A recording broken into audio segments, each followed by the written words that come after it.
മരണത്തെ പോലും തടഞ്ഞു നിർത്തിയ തിരുപ്പിറ ചൂടിയ തമ്പുരാൻ കുടികൊള്ളുന്നിരിടം. 108 ശിവാലയങ്ങളിലൊന്ന്.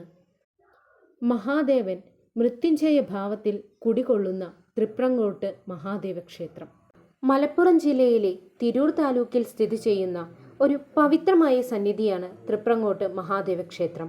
ഭക്തജനങ്ങൾ തൃപ്രങ്ങോട്ടപ്പൻ എന്ന് സ്നേഹത്തോടെ വിളിക്കുന്ന സ്ഥലം. ഇത് വെറും ക്ഷേത്രമല്ല, മാർക്കണ്ഡേയ ചരിതം ജീവിക്കുന്ന ഭൂമിയാണ്. 108 വൈഷ്ണവ ദിവ്യദേശങ്ങളിൽ ഒന്നായ തിരുനാവായ നവാമുകുന്ദ ക്ഷേത്രത്തിനടുത്തായിരുന്നു മൃഗണ്ഡ മഹർഷി ഭാര്യാസമേതം താമസിച്ചിരുന്നത്. സന്താന സൗഭാഗ്യമില്ലാതിരുന്ന ഈ ദമ്പതികൾ അനേക കാലത്തെ പ്രാർത്ഥനയ്ക്കൊടുവിൽ ഭഗവത് ദർശനമുണ്ടാവുകയും എന്ത് വരമാണ് നൽകേണ്ടതെന്ന് ചോദിച്ചപ്പോൾ മൃഗണ്ഡ മഹർഷി തങ്ങൾക്ക് ഒരു പുത്രനെ നൽകണമെന്ന വരം ആവശ്യപ്പെട്ടു. എന്നാൽ ഭഗവാനാകട്ടെ മൃഗണ്ഡ മഹർഷിയോട് ഇപ്രകാരമാണ് ചോദിച്ചത്: 16 വയസ്സുവരെ മാത്രം ആയുസ്സുള്ള ബുദ്ധിമാനായ പുത്രനെയാണോ അതോ 90 വയസ്സുവരെ ആയുസ്സുള്ള വിഡ്ഢിയായ പുത്രനെയാണോ വേണ്ടതെന്ന് ഭഗവാൻ ചോദിക്കുന്നു. മഹർഷി നിസ്സംശയം തനിക്ക് 16 വയസ്സുവരെ ആയുസ്സുള്ള ബുദ്ധിമാനായ സമർത്ഥനായ പുത്രനെയാണ് തങ്ങൾക്ക് വേണ്ടതെന്ന് അറിയിച്ചു. അതിൻ പ്രകാരം മൃഗണ്ഡ മഹർഷിക്ക് ഒരു പുത്രൻ ജനിക്കുന്നു. ആ പുത്രനെ അവർ മാർക്കണ്ഡേയൻ എന്ന് നാമകരണം ചെയ്തു. വരം ലഭിച്ചത് പ്രകാരം മാർക്കണ്ഡേയൻ അതിബുദ്ധിമാനായിരുന്നു. സർവശാസ്ത്രങ്ങളിലും കലകളിലും അതുപോലെ തന്നെ ഭക്തിയിലും മാർക്കണ്ഡേയൻ അതിസമർത്ഥൻ തന്നെയായിരുന്നു. അങ്ങനെ മാർക്കണ്ഡേയൻ വളർന്നു വന്നു. എന്നാൽ മാർക്കണ്ഡേയൻ വളർന്നു വരുന്നതിനോടൊപ്പം തന്നെ തൻ്റെ മാതാപിതാക്കളുടെ ദുഃഖം വർദ്ധിച്ചു വരുന്നത് കണ്ട മാർക്കണ്ഡേയൻ അവരുടെ ദുഃഖത്തിന് ഹേതു എന്തെന്ന് മാർക്കണ്ഡേയൻ തിരിച്ചറിഞ്ഞു. തൻ്റെ 16-ാം വയസ്സിൽ ഈ ഇഹലോകം വെടിഞ്ഞ് താൻ പോകേണ്ടി വരും. മാർക്കണ്ഡേയന് 16 വയസ്സ് തികയുന്ന ദിവസം കാലൻ പാശവുമായി മാർക്കണ്ഡേയൻ അടുത്തെത്തി.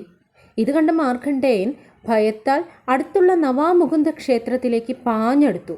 നവാമുകുന്ദനെ അഭയം പ്രാപിച്ച മാർക്കണ്ഡേയനോട് മുകുന്ദൻ മഹാദേവ സന്നിധിയിലേക്ക് പോകുവാനായി നിർദ്ദേശം നൽകി. മഹാദേവന്റെ സന്നിധിയിലേക്ക് എത്തുന്നതുവരെ കാലൻ അടുക്കാതിരിക്കാനായി ഏതാനും കല്ലുകൾ കൂടി മുകുന്ദൻ മാർക്കണ്ഡേയന് നൽകിയിരുന്നു. കാലൻ പാശവുമായി മാർക്കണ്ഡേയന്റെ തൊട്ടടുത്തെത്തുമ്പോൾ മാർക്കണ്ഡേയൻ ഓരോ കല്ലു വീതം എറിയും.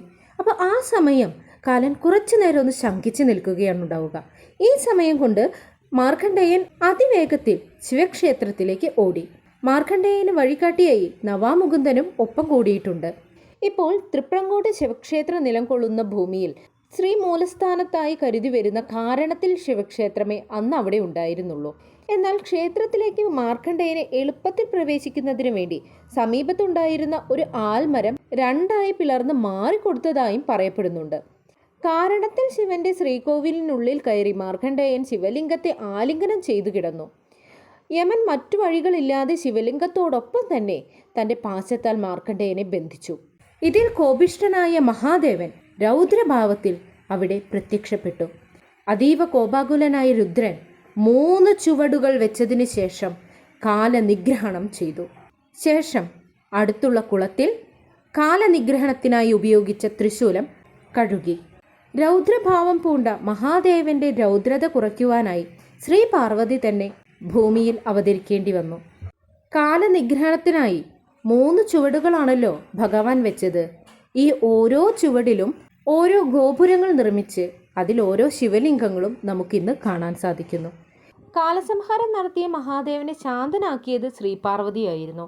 അതുകൊണ്ട് തന്നെ മുഖ്യ ശ്രീകോവിലിന് ഇടതുവശത്തെ ശ്രീകോവിലിൽ ശ്രീ പാർവതിയുടെ സാന്നിധ്യവും നമുക്ക് കാണാനായി സാധിക്കുന്നു. നാലമ്പലത്തിന് അകത്ത് ഗണപതിയും ദക്ഷിണാമൂർത്തിയും കുടിയിരിക്കുന്നു. നാലമ്പലത്തിന് പുറത്തായി മാർക്കണ്ഡേയനോടൊപ്പം അനുഗമിച്ച നവാമുകുന്ദന്റെ പ്രത്യേക ക്ഷേത്രവും കാണാം. ശ്രീമൂലസ്ഥാനമായ കാരണത്തിൽ ശിവക്ഷേത്രവും മതിലിനകത്ത് പ്രാധാന്യത്തോടെ തന്നെ ഇപ്പോഴും നിലനിൽക്കുന്നുണ്ട്.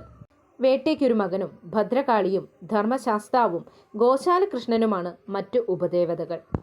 മാർക്കണ്ഡേയന് വഴിയൊരുക്കാൻ 2ആയി പിളർന്ന ആൽമരത്തിന്റെ സ്ഥാനത്ത് വളർന്ന പുതിയ വൃക്ഷത്തിന്റെ തറയിൽ മാർക്കണ്ഡേയ സ്മരണ നിലനിർത്തുന്നു. അവിടെ വിശ്വാസികൾ വൃക്ഷരാജ മന്ത്രം ചൊല്ലി പ്രദക്ഷിണം ചെയ്യാറുണ്ട്. മഹാദേവൻ ശൂലം കഴുകിയ കുളം രുദ്രകുളം എന്ന പേരിലും സംരക്ഷിക്കപ്പെടുന്നു.